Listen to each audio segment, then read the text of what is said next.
you are, Venice. Hi. Don't act like you don't know me. Sa dami ng away nating dalawa. O di kaya masyado ako maganda today. Ikaw talaga? Ako pa rin naman to. The one and only Ivana Velasquez. You know what? I'm glad na you can still smile in front of the cameras, ha? Pati sa visitors mo. After mag-viral nung nagawa mong kahihiyan sa birthday ni Sir Gov. Dahil lang sa nabaling takong. Ano? Nabaling takong? Paano mo nalaman na nabali yung takong ko?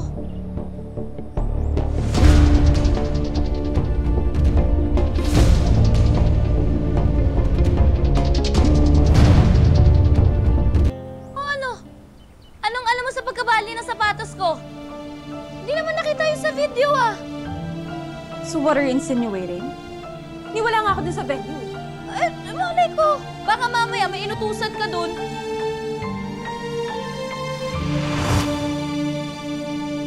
Gusto ko, gawin mong kahiya-hiya si Venice sa harap ng maraming tao. I don't get it. Bakit ako yung sinisisi mo?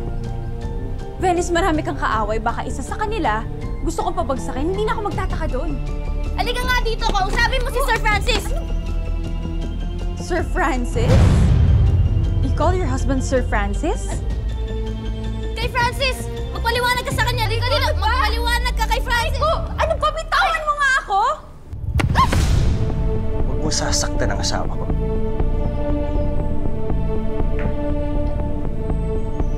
O ikaw, sabihin mo sa kanya, sinabi mo sa akin yung tungkol doon sa takong ko.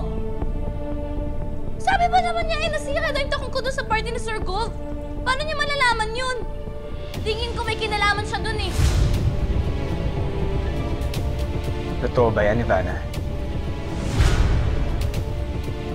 Francis, pagsabihan mo nga yung asawa mo. Alam kong matagal na siyang baliw, pero mas malakas yung tama niya ngayon. You know what? You'll be hearing from my lawyers once na dinamay niyo ako sa gulo ng pamilya niyo. Ivana, please. Don't make a scene here. Or else I'll call the security and escort you out.